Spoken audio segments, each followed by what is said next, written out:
ரங்கராஜன் நரசிம்மன் ஏற்கனவே உங்களுக்கு தெரியும், பாத பூஜை. ஸ்டாலின் அவர்கள் வந்து அந்தணர்களுக்கு பாத பூஜை செய்தார்கள்.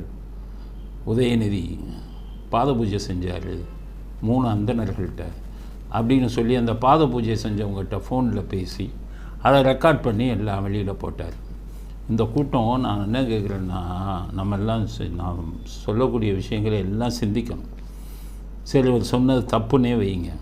இந்த கூட்டம் 2 பேரும் என்ன பண்ணணும், அப்பாவும் பையனும் இந்த மாதிரி பொய்யான தகவலை கூறியிருக்காங்க. உதயநிதி அறிக்கை விடணும். நாங்கள் அந்த மாதிரி அந்தனர்கிட்ட போய் பாத பூஜைலாம் பண்ணலை, நாங்கள் பகுத்தறிவை பேசுகிறவங்க இந்த மாதிரி பண்ணுவோமா, இப்படி ஒரு பொய்யான தகவலை பண்ணியிருக்காருன்னு ஒரு அறிக்கை 2 பேரில் யாராச்சும் ஒரு ஆள் விடணுமா இல்லையா?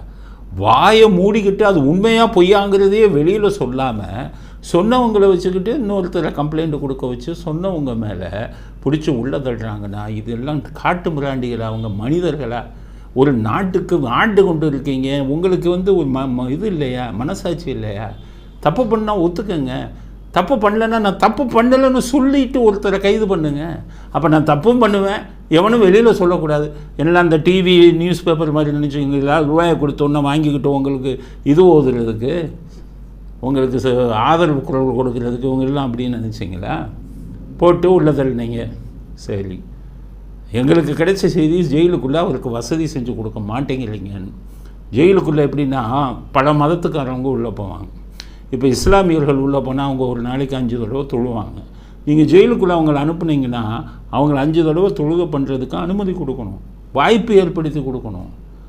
மதங்களுக்கு வந்து மத உணர்வுகளுக்கு இது கொடுக்கணும்ல.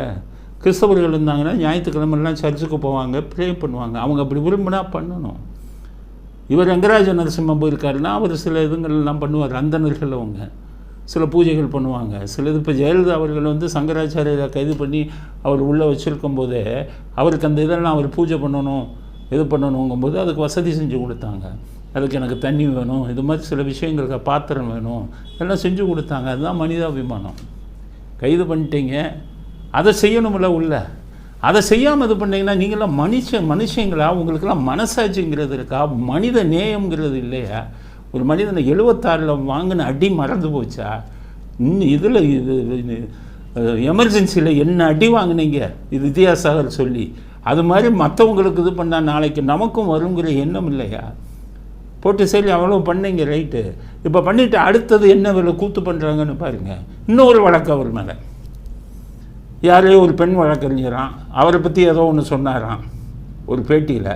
அவங்கள இப்போ கம்ப்ளைண்ட்டு கொடுக்க வச்சு உள்ளதில் என்ன பார்க்குறவன என்ன படித்தவன் இல்லையா தமிழ்நாட்டில்? உங்கள் அநியாயத்தையும் அராஜ்யத்தையும் பார்த்துக்கிட்டு இருக்கிறவனுக்கு தெரியாதா? ஒரு மனுஷன் மேலே திருப்பி சிவசங்கர் பாபாவில் ஆரம்பித்தீங்க.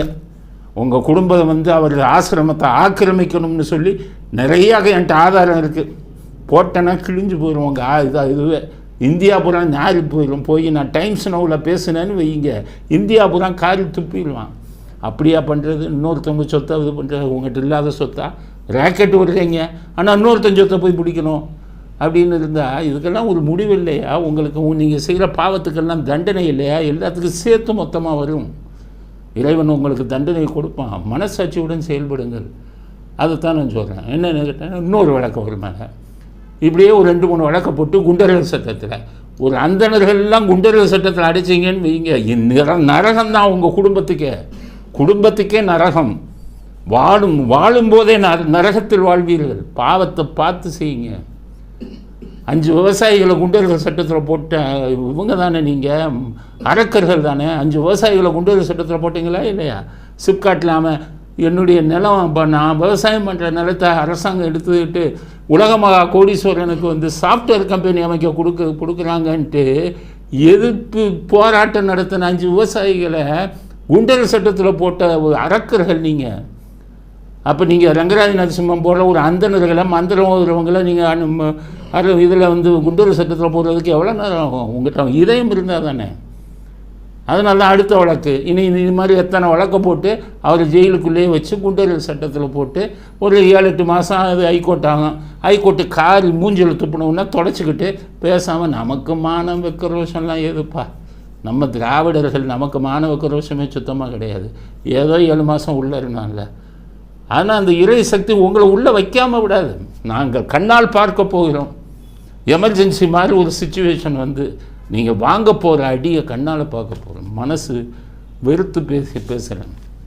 ஆட்சி கையில் இருக்கிறது, அதிகாரம் கையில் இருக்கிறது என்றால் மனித நேயம் இல்லாமல் ஒவ்வொருத்தரையும் நீங்கள் இந்த மாதிரி தண்டித்தீர்களானால் இறை சக்தி உங்களுக்கு கொடுக்கக்கூடிய அடி இந்த இந்தியாவை பார்த்து சிரிக்கக்கூடிய ஒரு மிகப்பெரிய அடியாக இருக்கும் அப்படிங்கிறத உங்களுக்கு சொல்லிக்கிறேன். அதனால் கடுமையாக 2வது வழக்கம் அவர் மேலே போட்டதுக்கு ரங்கராஜ நரசிம்மன் மேலே கடுமையான கண்டனத்தை தெரிவித்துக் கொள்கிறோம்.